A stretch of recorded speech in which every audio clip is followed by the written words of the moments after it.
The ghost of नयन। परिवार में दहशत थी। नयन गायब थी और सूजो की शादी शाओली नाम की एक रहस्यमय महिला से होने वाली थी। नयन का भाई मोइन और उसकी माँ सब चिंतित थे। मोइन, नयन गायब है और आप लोगों ने हमें इन्फॉर्म करना जरूरी नहीं समझा। सुरजो कहाँ है? मुझे पहले उससे बात करनी है। सूजो अपने कमरे में बंद था। मोइन और नयन की माँ आशा लता ने दरवाजा खटखटाया, लेकिन सूजो ने बात करने से मना कर दिया। सूजो, अंदर से नहीं, मैं अब इन लोगों से बात नहीं कर सकता। नहीं समझेंगे ये लोग, मोइन ने जोर दिया। मोइन, नयन के भाई होने के नाते मुझे हक बनता है कि मैं जानूं कि उसके साथ क्या हुआ है। नयन कहाँ है सुरजो?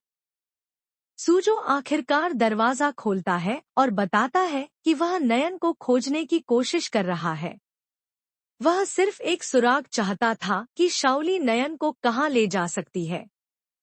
इस बीच एक स्थान पर एक गुरुजी नयन को बचाने की कोशिश कर रहे थे, लेकिन उनकी हालत बद से बदतर होती जा रही थी।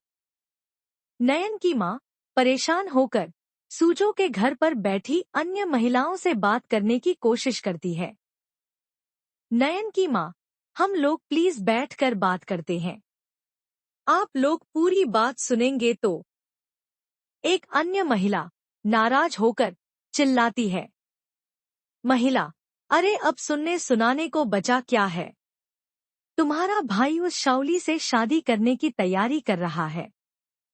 सूजो की बहन बताती है कि यह एक गलतफहमी है। सूजो की बहन, ये सब शाओली दी का किया जा रहा है। शाओली दी ने नयन दीदी को किडनैप करके कहीं छुपा रखा है और इसलिए वो दादा को ब्लैकमेल कर रही है उनके साथ शादी करने के लिए। लेकिन उस महिला ने इन बातों पर विश्वास नहीं किया और उसने बताया कि नयन ने जाने से पहले तलाक के कागजात पर दस्तखत किए थे। महिला, नयन ने सूजो को डिवोर्स दे दिया है। सूजो की बहन ने कहा कि शाओली झूठ बोल रही है और नयन को खोजने की कोशिश करनी चाहिए। उसने यह भी बताया कि शाओली की साड़ी पर खून के दाग क्यों थे। नयन की माँ आशा लता सूजो के कमरे में जाती है, जहां शाओली भी मौजूद है। आशा लता, सूजो की शादी के लिए राजी होने से पहले मुझे सबूत चाहिए। यही कि नयन जिंदा है, कि उसकी सांसें अभी तक चल रही हैं। शाओली नयन के जीवित होने का कोई सबूत देने से मना कर देती है। इस बीच नयन की माँ आशा लता, जो खुद को एक शक्तिशाली महिला साबित करती है, शाओली को चुनौती देती है। आशा लता, तुम सोच भी नहीं सकती कि आशा लता चीज क्या है। मेरे बारे में जानना है ना तो माला से पूछ लो। जब तक इस बात का सबूत नहीं मिल जाता कि नयन जिंदा है, शादी भी नहीं होगी।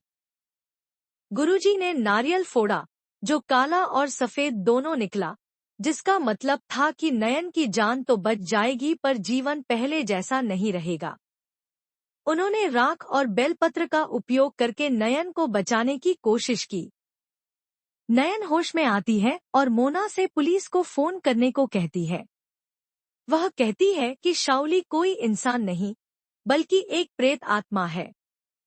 नयन, आप लोग समझ क्यों नहीं रहे हैं?